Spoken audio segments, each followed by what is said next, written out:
Chag Sameach.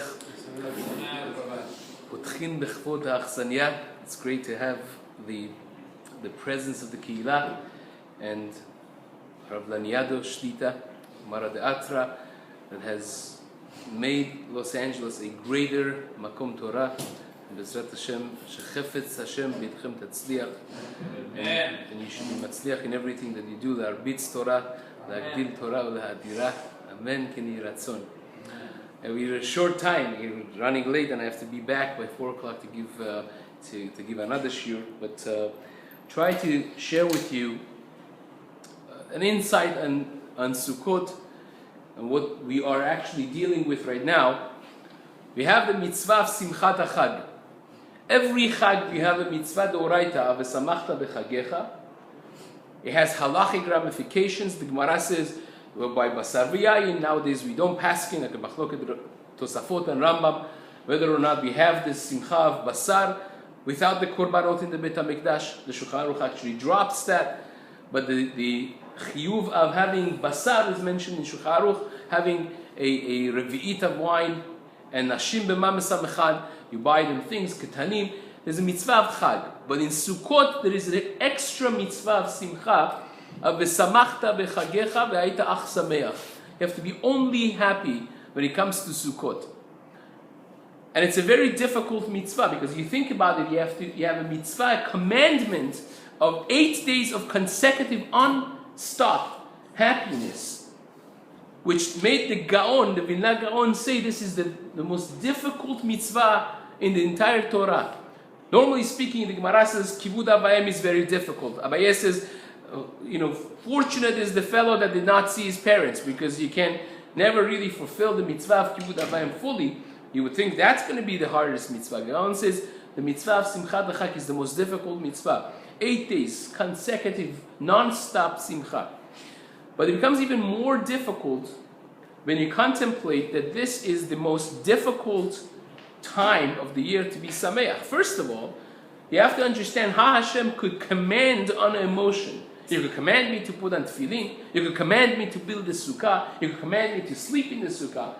But how can you command me to feel happy if I'm not happy? Someone, Rahman al-Islam, just became sick. Someone lost money.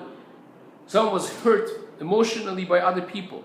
How can you command me on my on my emotional status? But furthermore, on Sukkot, Hashem takes away our comfort. Says, come out of your house, come out of your security. No ring, doorbell camera system, no alarms, no ADT, nothing of that nature. No locks. Is the most flimsy, unsecure structure that a person could live in. You leave all of that comfort. You come exposed to all of the elements, the cold, the wind, the sun, the mosquitoes. Everything is there. And then you have to be happy. It makes sense to be happy when you have Korban Pesach. On Pesach, you're sitting, leaning on the left, having the best of your silverware, comfort of your home. Then you can tell me to be happy. But how can you tell me to be happy when you took all of my comfort level away from me? And that's a difficulty that has been discussed in the Hasidic masters. I want to share with you perhaps an insight that's a little different than what you have heard before. Sukkot is man simchatin. And everybody wants to be happy. If you ask any individual in the world what they want in their lives, they'll tell you different things. They want money, they want status, they want comfort. But if you pull the string long enough until the very end, the last thing you're going to hear from them is they want to be happy. They want comfort. Well, why do you want comfort? Because they want to be happy in life. So everybody wants to be happy. And that's the challenge of Sukkot. When Hashem commands us to be happy, and it's even difficult to know what happiness is. Because I would venture to say that all of the things that people define as happiness in this world are not true happiness. Let's examine this. What do we call happiness? You ask a person, you have worked a season, difficult work, now you want to relax, you want to chill, you want to have fun. What do? So So they want to take a trip to Greece, they want to go to Honolulu, they want to go to Cancun. They want to have fun, a good trip, good food, going to a restaurant for a meal together with your wife, with your family. All of those things are defined by logic as escape from the routine of life, not real happiness. How do we know so? Because if something is intrinsically, essentially happiness, simcha, the more of it you have, the more happy you should become, right? But all of the things that people define as happiness in their lives, if you have a lot of it, you get sick of it. You want to go to the best 5-star trip in your life, try to stay there for 2 months. You get sick and tired. You want to go back home. You don't have your furniture, you don't have your comfort.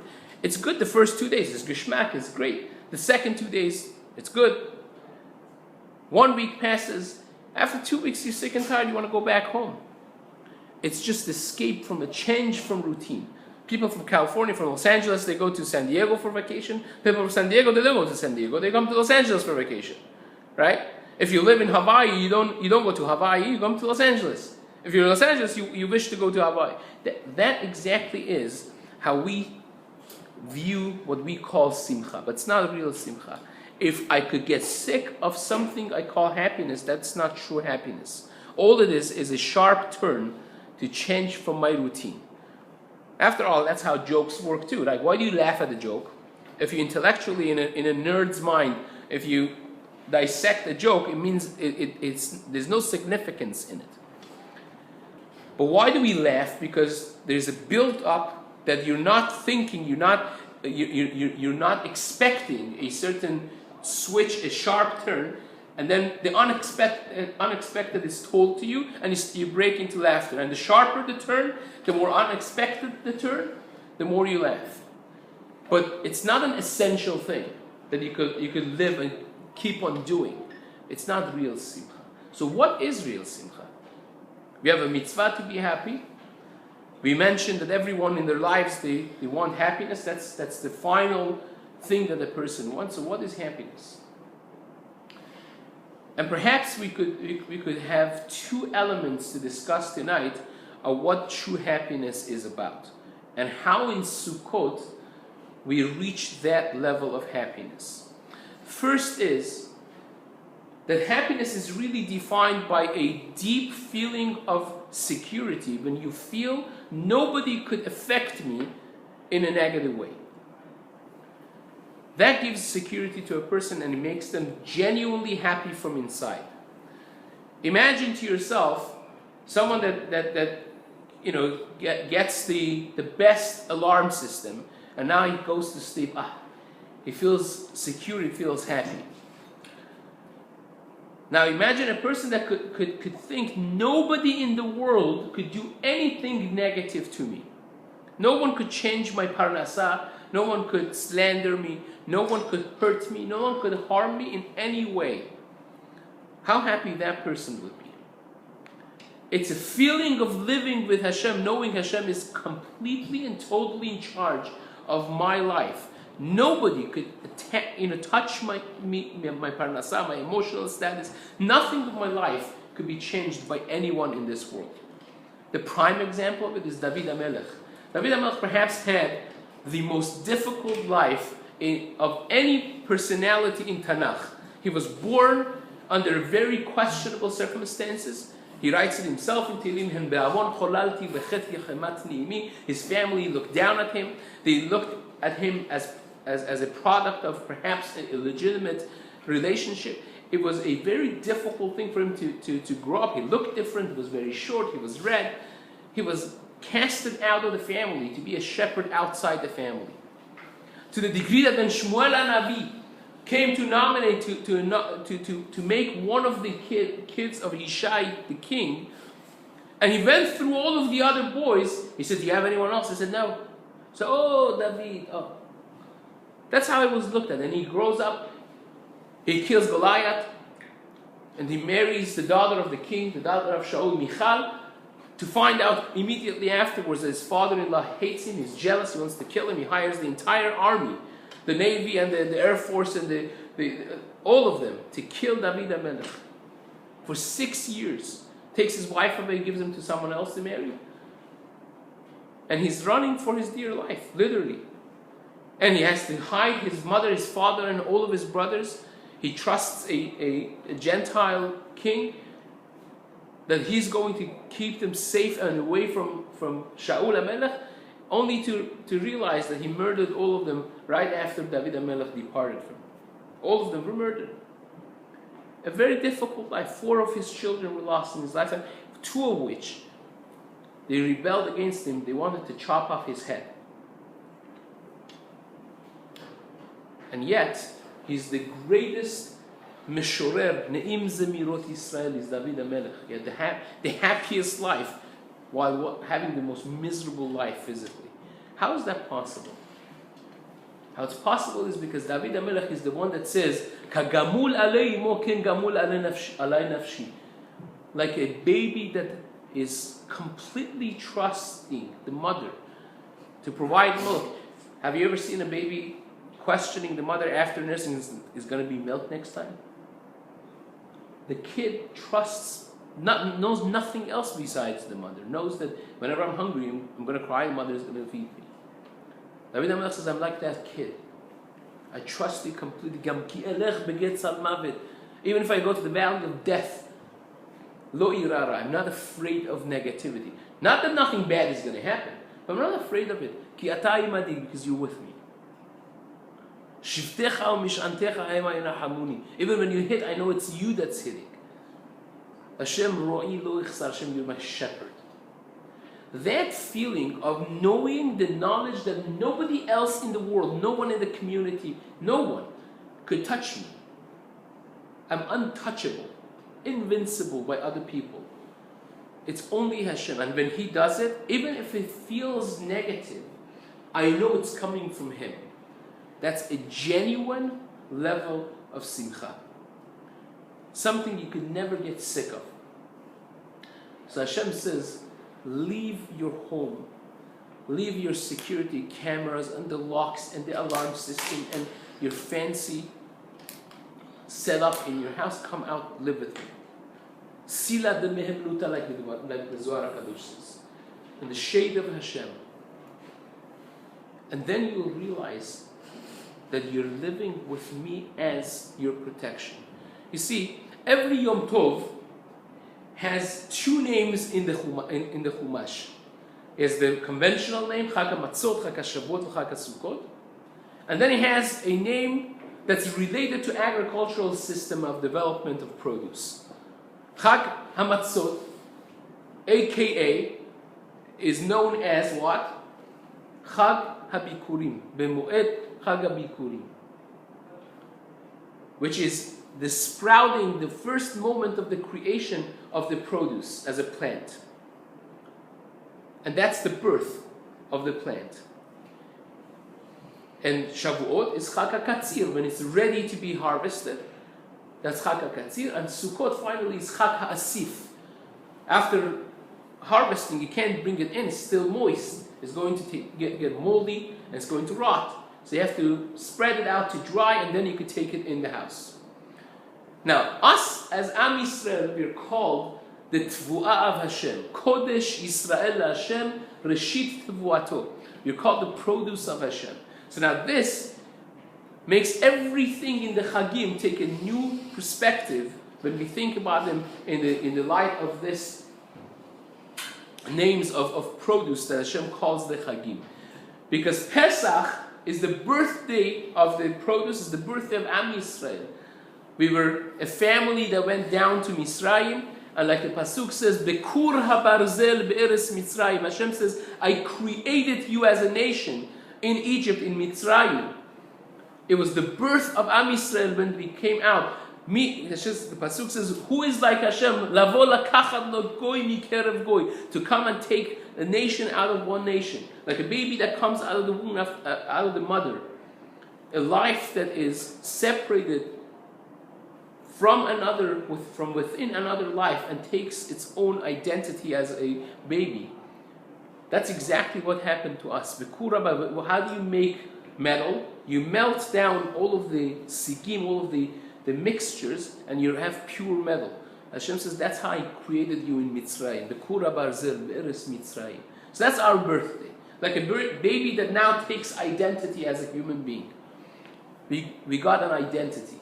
But then the baby is a suicide machine, right? Can't take care of himself. If you leave him by himself, he's going to die. And even after he could eat, if you leave him by himself, he's going to kill himself. You have to take care of them until they develop their brain. They have enough intellectual capacity that they could take responsibility for themselves.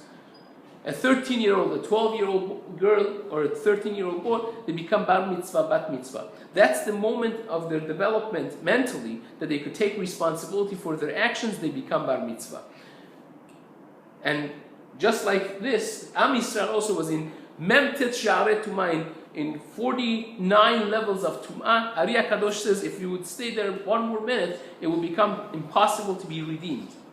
We were all the way down. And in the 49 days afterwards, we came 2 levels up every day. We became matured. By Shavuot, it's Chag HaKatzir, when the produce has developed its full capacity. Now it could be cut down, now it could be harvested. We were ready now to be harvested, to be given the mitzvot, like a bar mitzvah, like a boy or girl that's mature enough that they become bar or bat mitzvah. We became bar mitzvah, Hashem gave us the mitzvot. But still, the kid that's 13, mature, but not fully mature. Can't take responsibility for a family yet. Until they grow more, and they're more ready. Like the produce that has to be dried outside to be able to be taken inside the house. And finally, that's like marriage. When the Chatan could take responsibility for another person, take the Kala into his house, Hashem took us into Ananei Kavod. Sukkot becomes the marriage of the relationship of Hashem with Am Yisrael. When He took us to His Ananei Kavod, to the man that takes his wife in, that's Chag HaAsif. And that's why it's gradually growing. It's ascending level. We always say, V'chag HaMatzot, Uv'chag HaShavuot, Uv'chag HaSukkot. It goes up, it's birth, bar mitzvah, and then it's marriage. So we are holding in the culmination, on the height, the climax of the Shalosh Regalim. And tonight is the highest level of that. Tonight is the last day of we've started the last 24 hours of Chag HaSukkot, of Tafshin Pei Aleph. And this is a relationship of love. Hashem took us to his house, to Ananei Kavod. The Gemara says in Masechet Sukkah Daf Yud Aleph that we build the Sukkah Zecher Ananei Kavod. Look at the Rabbi Yeshua, we build the Sukkah in order to remember that this is our chuppah with Hashem. So when we speak about love, like the woman that's now entered her husband's home, knows the protection comes from the husband. We know that our protection comes from Ribbono Shel Olam. That is the greatest single source of simcha that the person could have. We are kaviyachol married to Hashem. And there's no relationship higher than that. We say, Ata bechartanu, with this, the hallmark of the tefillot of Yamim Tovim is, Ata bechartanu mikol ha'amim, ahavta otanu, v'ratzita banu, v'kidashtanu b'mitzvotecha, v'karavtanu malkenu la'avodatecha, v'shimcha. There's 7 different levels. So we say it just like reading a newspaper. But really, there's 7 different levels of relationship. Let's go through them. Ata bechartanu mikol ha'amim. Hashem, you chose us from all the nations. But how do we choose? So sometimes, right, we have a lot of raffles here, right? So how do you do raffle? Hopefully the rabbi is not looking. Puts his hand and picks one. Right? Random pick. So it could be Ata bechartanu random. Hashem, you just happen to choose us. No. Ahavta otanu. You chose us because you loved us. But sometimes you could have a love, like a father that loves the kid, even if the kid, the Yeled Shovav, right? Even if the kid is a troublemaker, a naughty boy, still the father loves him. So therefore we say, no, Ratzita ban. It's not just Ahavta otanu. You were happy with us, you're pleased with us. You chose us because you love us, and you love us because you're happy with us. But then you could say, well, maybe the father has few kids that he loves like this. Therefore we say, no. Verumamtanu mikol haleshonot. You elevated us from all of the nations of the world. We're the only one. Like the Gemara says in Masechet Brachot, the Gemara says Hashem puts on tefillin. So what does it say in Hashem's tefillin? In our tefillin we say Shema Yisrael Hashem Elokeinu Hashem Echad. Hashem is the only.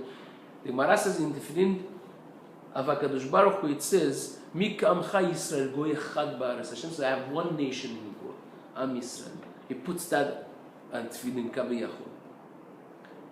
Verumamtanu mikol haleshonot. Okay, that's love. But love is not enough for a relationship. In every relationship you need trust. So you know what it says afterwards? It says, V'kidashtanu b'mitzvotecha. Hashem, you entrusted us with your mitzvot. You sanctified us with your mitzvot, like a king that trusts his subject to give them the duties of doing things for the king. It's not pashut. But it's not just there. You have the secret service of the president, the closest people to him. You know how much clearance you need for becoming a part of secret service? Whew. Because the life of the president depends on these people. These are the inner circle of the president, of the king. The keraftanu malkim, you brought us close to you. You became your immediate circle. La'avodatecha. To serve you as your immediate subjects. But then you have once in a lifetime, a king finds a servant that is so loved and so trustworthy that the king takes his ring out, his stamp. He says, you know, you could write whatever you want. You could stamp whatever you want. You don't need oversight. Do it. V'shimcha hagadol v'kadosh alenu harata. You gave your stamp to us. You put your name on us. That's the level of relationship. 7, without getting into Kabbalistic things of the 7 sfirot, a simple understanding. We say, Hashem, you have chosen us, elevated us, trusted us like nothing else in the world. And that's marriage. In every marriage, that's exactly what happens. You choose one person and only one person. And then you have to trust them in a way that they become an extension of you. Ishto kegufo. Hashem is doing that very thing. Can you imagine? Ribbono Shalom chose human being, basar v'dam. He says, okay, you come to my chupana. It's the greatest single moment of history, every year repeating itself tonight. And Hoshanah Rabah, the culmination of 51 days of relationships, starting from Elul, starting from establishing what exactly is important in our lives, and then ending with tonight, with Hoshanah Rabah, as the last bang on that relationship that we want to build with Hashem. And that gives a person tremendous, unprecedented amount of simcha. When you really think about it like this, that this is a relationship that Hashem chose us.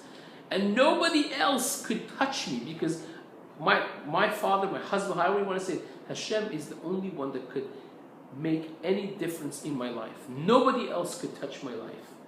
So that's the first element of simcha. But the second element of simcha is when a person has a certain level of clarity in his life of where he's headed. What am I doing with my life? You know, olam comes from lashon he'elem. He'elem means covered. Something that's dark and you don't see it well. That's he'elem, that's olam hazeh. You see, Aleph is alufo shel olam. There's reference to Hashem. It's even 2 yuds. The way you write the Aleph is 2 yuds, and the vav in the middle is 26. Is, you know, the name of Hashem is merumaz in it, and the language of Aleph comes from aluf, master. Ribbono Shel Olam is master. Therefore, the Torah starts, the mitzvot of the Torah starts with Anochi. The declaration of Hashem's mitzvot to us is the luchot, and starts from Aleph of Anochi. The bet of Bereshit is because the Torah of this world is the creation of the physical world. Physical world is composed and it's going to decompose. 2 is composed. Anything that's too Rabah writes in Sha'ar Yichud that it's going to be decomposed at some point. That's creation of physicality. Now, the first three letters after Aleph is what? Bet, Gimel, and Dalet. What does that read? Beged. Beged means a clothing, a cloth. What else can you read it as? Boged. What's a boged? A trader. What's a trader? Someone that shows something that he's not, and he's not something that he shows. And that's exactly what Beged does. Beged covers. You don't know what's underneath. Do I have a tattoo? What's under this? Nobody knows because it's covered, right? It's covered. That's Olam Hazeh. This world is a covered world. And to uncover it, you need that clarity. We're mixed up in this world. Where are we going in life? There's so many things. I've made an analogy, a patent on. I call it GPS of life. It's God's positioning system, right? In every GPS, you need 4 things for a GPS to work. You need to know where you're holding now. You need to know where you're headed. If you don't put a destination in the GPS, what's going to happen? It's just going to show you on road. Walk. You can have the best GPS system in your car, and it just shows you on the map. It's not getting you anywhere. You have to punch in a destination. Then you have to have the shortest path from A to B. And then, perhaps the most important, you have to keep satellite connection to know at every second, am I on that path? In life, it's the same thing. You have to know who you are at this point in your life. You can't compare yourself with anybody else. If you underestimate yourself, you're doomed. If you overestimate yourself, you're destroyed. You have to know exactly who you are. And then you have to have a goal in life. Where am I headed in life? Michael Josephson says something fascinating, a psychotherapist. He says, if you want to have clear goals in life, do the following exercise. It's kedai really to do it. Mamash the kedai. Take a pen and paper and close your eyes. Think you are a fly on the wall in the funeral home, in your own funeral, after Ma'ad Isrim, listening to the eulogies. What do you want to hear? And keep on writing. Just write until you run out of things you want to hear. When you mamash have nothing else to write, put down the pen, read what you wrote. Divide them to 3 different categories. Those are your main goals in life. Long-term goals. And now that you know what your goals are, live life backwards. That's the destination you punch into that GPS. Then you have to have the shortest way. I'm here now. I want to get Ma'avis. No one knows how much we live. Hopefully Ma'avis seen. What's the shortest path I could get there? And now every morning I wake up, I have to have satellite. You go through a tunnel, right? Satellite lost, you're totally lost. If you wake up in the morning, you don't know where you're going. You don't know if I'm on that path. Even if you have a destination and you know where you are and you know the path, but you're not keeping satellite connection, you're lost. You have to have a daily checkpoint. You have to keep yourself in check. That clarity is worth everything in a person's life. There is no simcha. The Gemara says, "En simcha ke'atarat sfekot." A person that lives in safek, lives in doubt. He doesn't know. He's just, stumbling around life. He's not going anywhere. That person is mixed up. He's not happy. He could be distracted with drinking. He'd smoke himself or drink himself to death, but he's not happy. He could be numb, but he cannot be happy. Happiness comes from a certain level of clarity of, I know what I'm going to do in life. I know where I'm headed. Right? I don't give any credence to what other people think. I know exactly where I'm going in life. That is a happy person. And the time for that is right after Sukkot and right after Rosh Hashanah and Yom Kippur. Rosh Hashanah is a Yom of declaration. It's not a Yom of Tshuva. That's why we don't have Vidui. Right? It's asur to say Vidui on Rosh Hashanah. Why? And it's asur to ask for things of personal needs, the Zohar HaKadosh says. Zohar HaKadosh compares someone that asks for petty, private, personal things, compares them to chutz min hakavod, to dogs. So it's like Hanau Kalbi, the Amri Habhav, that they say give, right?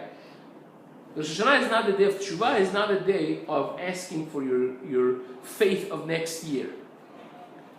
Rosh Hashanah is a day of declaration of your status and your goal in life. It's the birthday of Hayom Harat Olam, is the birthday of the world when Hashem became Koneh Akol, like we say in the Tefillah, Shemona Esrei. How is Hashem Koneh Akol? He bought the world? No, when you create something, you own it. And on Rosh Hashanah, which is the birthday of the world, we stand, we say, Hashem, you are the king. Melech, the Malchuyot that we say, we declaring Hashem as king. You know, the Vilna Gaon writes that there's a difference between Melech and Moshel. There are two words for king in Lashon HaKodesh, and there are no synonyms in Lashon HaKodesh. There are no words that are synonymous. Every word means a separate thing.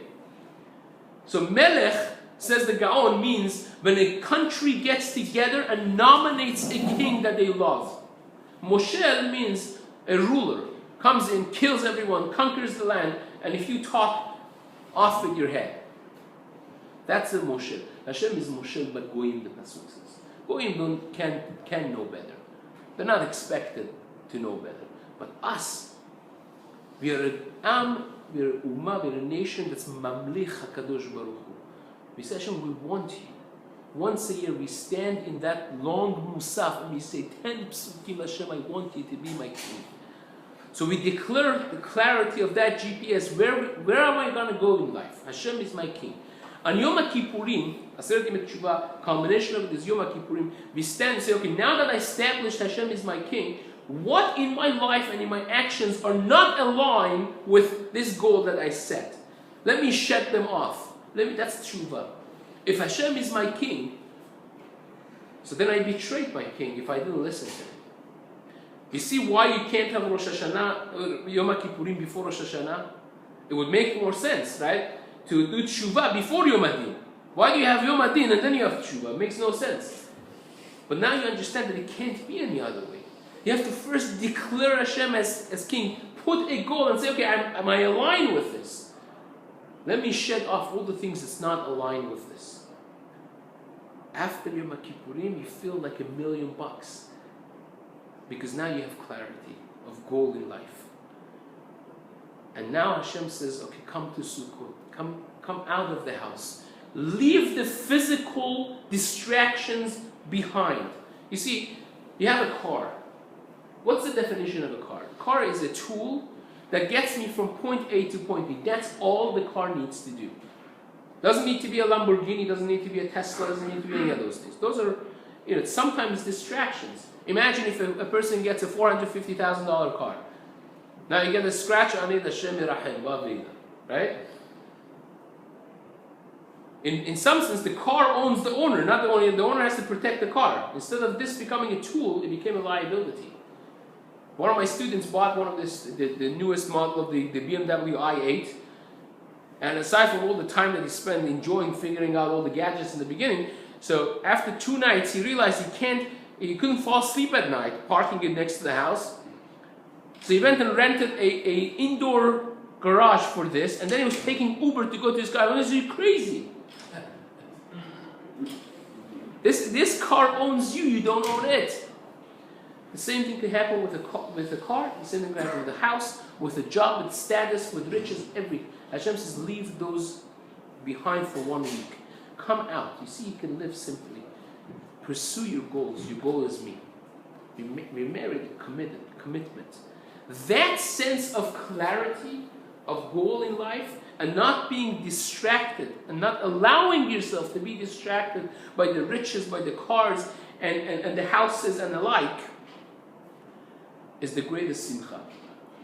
You wonder why you have the largest statistics of attempted suicide and actual suicide in the richest level of community, is because riches does not give you happiness. Happiness, as we mentioned, is not what the world defines it at.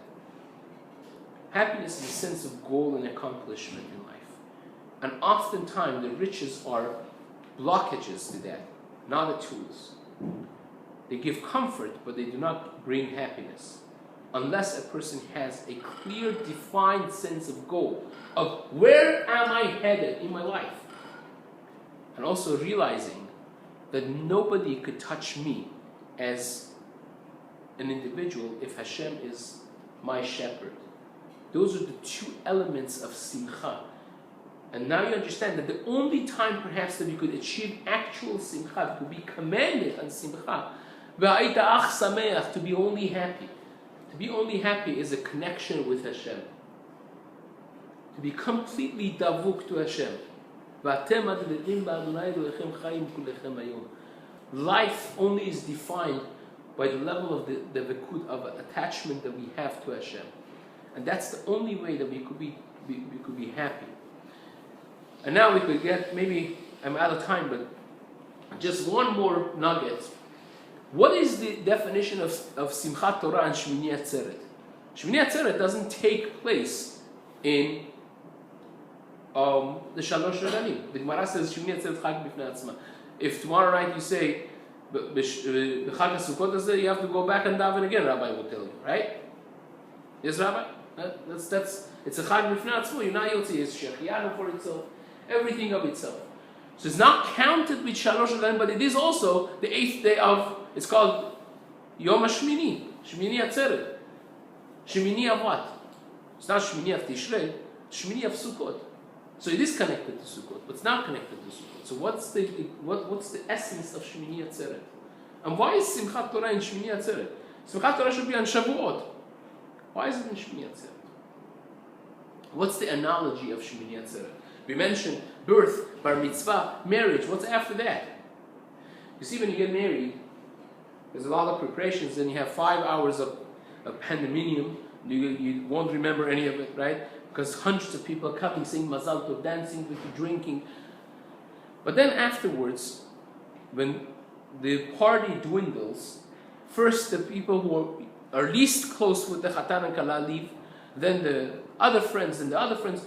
By Sheva Brachot, after Birkat Hamazon, you have the immediate family and the closest friends. And then comes a point that even those people leave, right? And at the end of the night, the Chatan and Kala go to the Yichud room, they go to their house. Nobody else is there. That Yichud is Shemini Atzeret. The Gemara gives an analogy. So we bring 70 bulls of Karim, of Korbanot, during the course of Chag, for every single Ummah and language and nation in the world.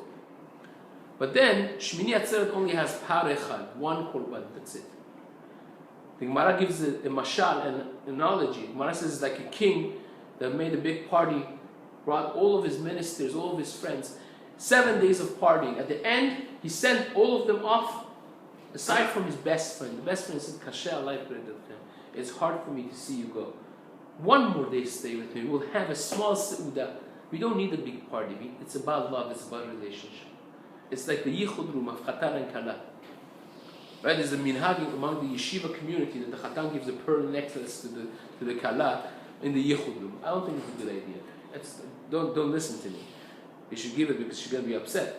But I don't think intellectually is a good idea, because that's the most intimate moment starting your life together. You shouldn't need to have steroids. You don't have to elevate it with giving a gift. We're davik. We are now one. Shmini Atzeret is the day that we become one with Hashem. Everything else is out. We don't even need the sukkah. We don't need the lulav. We don't need emtsaim. We don't need any tools. We just davek with Hashem. With simcha of Torah. The Torah is the only thing that attaches us to Hashem and brings genuine simcha to a person's life. The Gemara says in Masechet Ba'abatra Daf Yudalet that when Moshe Rabbeinu took the Torah, the luchot, the tablets from Hashem, right? Unlike people think tablets were not like this. That's because of Michelangelo, right? But the tablets were 6 tfachim on 6 tfachim. Was square, a cube. And the Gemara says 2 tfachim Moshe Rabbeinu was holding. 2 tfachim Hashem was holding, and 2 tfachim was the Torah. What does that mean? What, they were pulling from each other? What the Gemara really means is the following. If you want to attach yourself and cling to Hashem, you must attach yourself and cling to the Torah. Because He's always holding on to the Torah. The only way you could be davek to Hashem is like Zohar HaKadosh says, Yisrael ve'oraita ve'kudsha v'richu chatu. People misunderstand this. They think they're all three. 1 equals 2 equals 3. It's not like that. It means Yisrael ve'oraita, Yisrael through the Torah, through their attachment to the Torah, they're chad, they're one with Hashem. Because Hashem is attached to Hashem, to the Torah always. And by the way, we said there are no synonyms in the Torah. I'll share with you another beautiful gaon. There are 2 words in the Torah describing me. There's ani and there is anochi. What's the difference? The gaon writes, ani means me in relationship with you. Right? How I deal with you, with the world around me, that's ani. Anochi means my essence. Hashem in and of himself. So when the Gemara says, now you can understand the Gemara in Shabbat Kuflamet Aleph, the Gemara says, Anochi of the Dibrot stands Gimatria for Ana Nafshai Katfit Yahvit. I'm hereby writing up my essence and handing it over to you. This is my essence, the Torah. You want to attach yourself to my essence? You got to attach yourself to learning Torah. That's why Simchat Torah could only be in Shmini Atzeret. Because that's the day we attach ourselves like the yichud room with Hashem. And that could only happen when we are joyful with the Torah. We're not learning Torah because I have to do my daf yom yach. We're learning it because I'm privileged to be able to learn the daf. I'm privileged to be able to be in yeshiva. I love it. I wish I could do more. That's attachment with Hashem. And Be'ezrat Hashem, when we live like this, the Sukkot and Shmini Atzeret is a different thing altogether. It's not just going through the Yom Tov. It's living it. It's connecting with Hashem, connecting with the Torah. We're in the last 24 hours of Sukkot. We're entering the Yichud room with Hashem. We're entering the most intimate moments of the Jewish calendar. The culmination of Pesach as a birth, and Shavuot as bar mitzvah, and Sukkot as marriage. And now we are on Hoshanah Rabah, the last moments of this holy Chag. And entering to a round that's 8. 8 is always Lemala Min HaTeva. Right? Everything that's 8 is Lemala Min HaTeva. Chanukah is a Nes, is Lemala Min HaTeva. Brit Milah, which is connecting the physical body of a human being in the area of most desires, most physical. The area of the Brit, saying, I'm making this as a covenant with Hashem, with my neshama. That's Lemala Min HaTeva. Right? That's why the Yevanim wanted to ban the Brit. Right? Everything of 8 is Lemala Min HaTeva. Shmini Atzeret is Lemala Min HaTeva. How can a human being connect himself with Hashem? It's Lemala Min HaTeva. What happens? It happens if we have this understanding. And Be'ezrat Hashem, we should be all zocheh. Baruch Hashem, a wonderful Makom Torah, a wonderful Rav, a wonderful community. Should be olel, mechayil el chayil, Be'ezrat Hashem. Grow in Torah, va'avodah. Amen. K'ni ratzon chag sameach. Tizku l'shanim lebot.